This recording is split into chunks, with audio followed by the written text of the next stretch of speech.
తిరుపతిలోని వైకుంఠ ద్వార దర్శన టోకెన్ల కేంద్రాల వద్ద జరిగిన తొక్కిసలాట్లో 5 భక్తులు మరణించారు. మరో 48 మంది క్షతగాత్రులు తిరుపతిలోని రుయా స్విమ్స్ ఆసుపత్రిలో చికిత్స పొందుతున్నారు. మృతుల్లో 4 మహిళలు, 1 పురుషుడు ఉన్నారు. వీరిని నర్సీపట్నానికి చెందిన బుద్దేట్ నాయుడుబాబు, విశాఖపట్నానికి చెందిన రజని, లావణ్య, శాంతి, కర్ణాటకలోని బళ్ళారికి చెందిన నిర్మలలుగా గుర్తించారు. అంతకుముందే శ్రీనివాసం వద్ద ఏర్పాటు చేసిన కేంద్రం వద్ద అస్వస్థకు గురై తమిళనాడులోని శాలం ప్రాంతానికి చెందిన మల్లిగ అనే మహిళ మృతి చెందినట్లు కలెక్టర్ వెంకటేశ్వర్ తెలిపారు. వైకుంఠ ఏకాదశిని పురస్కరించుకొని తిరుమల శ్రీవారి వైకుంఠ ద్వార దర్శనం కోసం తిరుపతిలో 8 కేంద్రాల వద్ద స్లాటెడ్ సర్వదర్శనం టోకెన్ల జారీకి తితిదే అధికారులు ఏర్పాట్లు చేశారు. ఈ నెల 10, 11, 12 తేదీలకు సంబంధించి మొత్తం 1,20,000 టోకెన్లను జారీ చేయనున్నట్లు ప్రకటించారు. 9వ తేదీ ఉదయం 5 గంటలకు టోకెన్ల జారీ ప్రక్రియ ప్రారంభించనున్నట్లు వెల్లడించారు. దీంతో బుధవారం ఉదయం నుంచే రాష్ట్రంతో పాటు పొరుగునున్న తమిళనాడు, తెలంగాణ, కర్ణాటకల నుంచి పెద్ద సంఖ్యలో భక్తులు ఈ కేంద్రాల వద్దకు చేరుకున్నారు.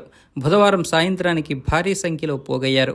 మొత్తం 4 ప్రాంతాల్లో జీవకోన, బైరాగపట్టెడ, శ్రీనివాసం, అలిపిరి ఈ ప్రాంతాల్లో తొక్కిసలాట జరిగింది. మొదట జీవకోన వద్ద ఉన్న జిల్లా పరిషత్ ఉన్నత పాఠశాల వద్ద స్వల్ప తోపులాట చోటు చేసుకుంది. రాత్రి 7 గంటల సమయంలో భక్తులు ఒక్కసారిగా క్యూ లైన్లోకి ప్రవేశించబోయారు. పోలీసులు అడ్డుకునేందుకు ప్రయత్నించినా కూడా తోసుకుంటూ లోపలికి వెళ్లే క్రమంలో తోపులాట జరిగిందని అక్కడ కొంతమంది చెబుతున్నారు. ఎస్పీ సుబ్బరాయుడు అక్కడికి వెళ్లి పరిస్థితిని అదుపులోకి తెచ్చారు. ఇక జీవకోన వద్ద పరిస్థితి అదుపులోకి వచ్చిందని భావిస్తుండగానే బైరాగిపట్టెడలోని రామానాయుడు హై స్కూల్ వద్ద తొక్కిసలాట జరిగింది. ఉదయం నుంచి పెద్ద సంఖ్యలో కేంద్రం వద్దకు భక్తులు చేరుకోవడంతో అధికారులు వారిని పక్కనే ఉన్న శ్రీ పద్మావతి పార్కులోనికి అనుమతించారు. రాత్రి 8 గంటల 15 నిమిషాల సమయంలో పార్కులో ఉన్న ఒక వ్యక్తి అస్వస్థకు గురి కావడంతో ఆయనకు వైద్యం అందించేందుకు అధికారులు గేట్లు తెరవబోయారు. క్యూ లైన్లోకి వదిలేందుకే గేట్లు తెరుస్తున్నారని భావించిన కొందరు ఒక్కసారిగా దాన్ని బలంగా తోసుకొని ముందుకు వెళ్లే ప్రయత్నం చేశారు. ఒక్కసారిగా పెద్ద సంఖ్యలో భక్తులు తోసుకుంటూ రావడంతో చాలామంది కింద పడిపోయారు. ఊపిరాడక పలువురు తీవ్ర అస్వస్థకు గురయ్యారు. పోలీసులు క్షతగాత్రులను అంబులెన్స్లో రుయా స్విమ్స్ ఆసుపత్రులకు తరలించారు. ఆసుపత్రికి వెళ్లే సమయానికే 4 మృతి చెందినట్లు వైద్య అధికారులు అయితే పేర్కొన్నారు. బైరాగిపట్టెడ వద్ద జరిగిన ఘటనలోనే 5 చనిపోవడం గమనార్హం. విషయం తెలిసిన వెంటనే తితిదే ఈవో శ్యామలరావు, జేఈఓలు వీరబ్రహ్మం, గౌతమి, ఎస్పీ సుబ్బారాయుడు, నగరపాలక సంస్థ కమిషనర్ మౌర్య ఘటనా స్థలానికి చేరుకొని సహాయ కార్యక్రమాలను పర్యవేక్షించారు. తొక్కిసలాట్లో మరో 48 మంది భక్తులకు గాయాలయ్యాయి. వారిలో 12 మందికి స్విమ్స్లో, 36 మందికి రుయా ఆసుపత్రిలో చికిత్స అందిస్తున్నారు. ఆసుపత్రుల వద్ద అంబులెన్సుల మోత, క్షతగాత్రుల బంధువుల రోదనలతో రుయా ఆసుపత్రి ప్రాంగణం వద్ద అయితే దయనీయ పరిస్థితి నెలకొందని చెప్పొచ్చు. ఆసుపత్రికి తీసుకువచ్చి చికిత్స అందించే సమయంలో క్షతగాత్రుల హాహాకారాలను విని అక్కడున్న వారంతా చలించిపోయారు. తిరుపతి జిల్లా కలెక్టర్ ఎస్ వెంకటేశ్వర్, జేసీ శుభం బన్షల్, ఆర్డీఓ రామ్మోహన్ ఆసుపత్రిలోని ఉండి క్షతగాత్రులకు మెరుగైన చికిత్స అందించేలా పర్యవేక్షించారు.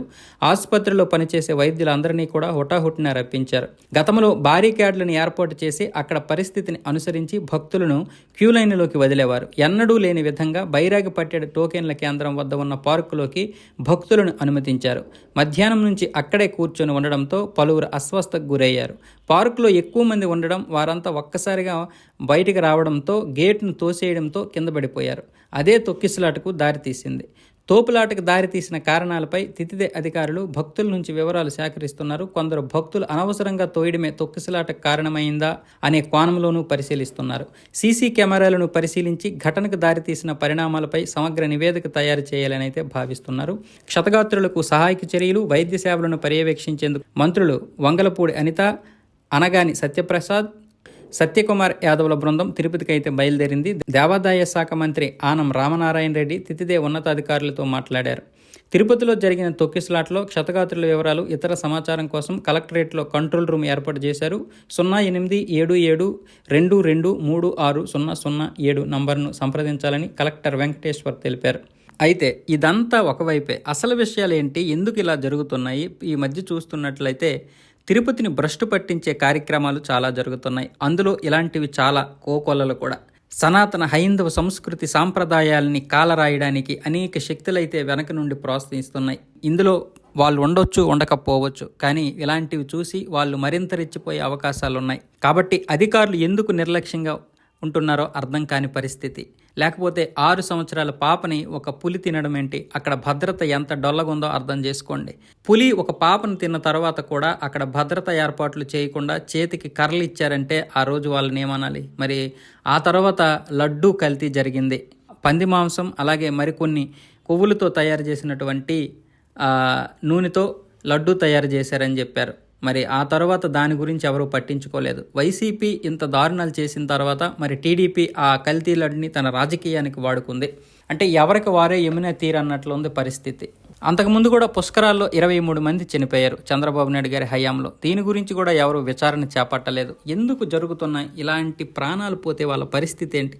కుటుంబాలు రోడ్డున పడతాయి. మహా అయితే మీరు ప్రభుత్వం తరపు నుంచి 5 లక్షలు 10 లక్షలు జల్లేస్తుంటారు. అంతకుమించి ఏం చేస్తారు? ఈరోజు తిరుపతిలో చనిపోయినటువంటి 6గురికి 25 లక్షల చొప్పున మీరు ఎక్స్గ్రేసియా ఇస్తున్నారు. దీనివల్ల వాళ్ళ కుటుంబం ఏమవుతుంది? బాగుపడుతుందా? నేను ఇవ్వద్దని చెప్పడం లేదు, కానీ మీరు చనిపోకుండా ఉండడానికి ఎటువంటి చర్యలు తీసుకుంటున్నారనేది కూడా కావాలి. వైకుంఠ ద్వార దర్శనం టోకెన్ల కోసం పెద్ద సంఖ్యలో భక్తులు వస్తారని తెలిసి అందుకు తగ్గట్లు ఎందుకు ఏర్పాట్లు చేయలేదని అధికారులపై ముఖ్యమంత్రి చంద్రబాబు నాయుడు అయితే ఆగ్రహం వ్యక్తం చేశారు. విధుల్లో అత్యంత అప్రమత్తంగా ఉండాల్సిన బాధ్యత లేదా అని నిలదీశారు. తిరుపతిలో జరిగిన తొక్కిసలాట ఘటనపై డీజీపీ, తితిదే ఈవో, తిరుపతి కలెక్టర్, ఎస్పీలతో బుధవారం ఆయనైతే టెలికాన్ఫరెన్స్ ద్వారా సమీక్షించారు. ఈ ఘటన తనను తీవ్రంగా కలచివేసిందని ఆవేదన కూడా వ్యక్తం చేశారు. అలాగే ముందు జాగ్రత్త చర్యల్లో విఫలమైన అధికారులపై తీవ్ర అసంతృప్తి ప్రకటించారు. క్షతగాత్రులకు మెరుగైన వైద్య సేవలు అందించాలని, టోకెన్లు ఇచ్చే కౌంటర్ల నిర్వహణ, భద్రతను పునఃసమీక్షించాలని ఆదేశించారు.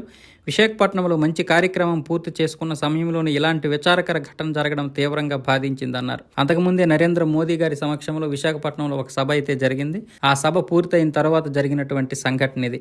అయితే తొక్కిసలాట జరిగినా కూడా డీఎస్పీ సరిగ్గా స్పందించలేదు. ఎస్పీ వెంటనే సిబ్బందితో వచ్చి భక్తులకు సహాయం చేశారనే ఆరోపణలు ఉన్నాయి. అంబులెన్స్ వాహనాన్ని టికెట్ కౌంటర్ బయట పార్క్ చేసి డ్రైవర్ వెళ్లిపోయాడు. 20 నిమిషాల పాటు డ్రైవర్ అందుబాటులోకి రాలేదు. డీఎస్పీ, అంబులెన్స్ డ్రైవర్ నిర్లక్ష్యం వల్లే భక్తులు చనిపోయారని నివేదికలు అయితే వెల్లడిస్తున్నారు. అటు డీఎస్పీ తీరుపై ఎస్పీ సుబ్బారాయుడు ఇతర అధికారుల నుంచి వివరాలు సేకరించి కలెక్టర్ ఈ నివేదిక అయితే అందించారు. ఈ తిరుపతిలో తొక్కిసలాట ఘటన ప్రమాదమా లేదా కుట్ర అనే కోణంలో విచారణ అయితే చేస్తున్నామని హోంమంత్రి అనిత తెలిపారు. బాధితులను పరామర్శించిన తర్వాత ఆమె మీడియాతో మాట్లాడారు. ఎవరి వైఫల్యం ఉందనేది సీసీ కెమెరాల ద్వారా తెలుస్తుందని చెప్పారు. బాధ్యులు ఏ స్థాయిలో ఉన్న కఠిన చర్యలు తీసుకుంటామన్నారు. ఇలాంటి ఘటనలు భవిష్యత్తులో జరగకుండా చూస్తామని కూడా చెప్పారు. వైకుంఠ ఏకాదశి మొదలయ్యే సమయంలోనే ఈ ఘటన జరగడం దురదృష్టకరమని మంత్రి ఆనం రామనారాయణ రెడ్డి అయితే అన్నారు. ఘటనకు కారణం తొందరపాటు చర్య, సమన్వయ లోపమా లేదా కుట్ర అనేది విచారణలో వెల్లడవుతుందని చెప్పారు. మృతదేహాలను వారి స్వస్థలాలకు పంపుతామన్నారు. అంత్యక్రియలకు సహకారం అందించాలని ఆయా జిల్లాల కలెక్టర్లకు రెవెన్యూ మంత్రి అనగానే స్పష్టమైన ఆదేశాలు ఇచ్చారని చెప్పారు.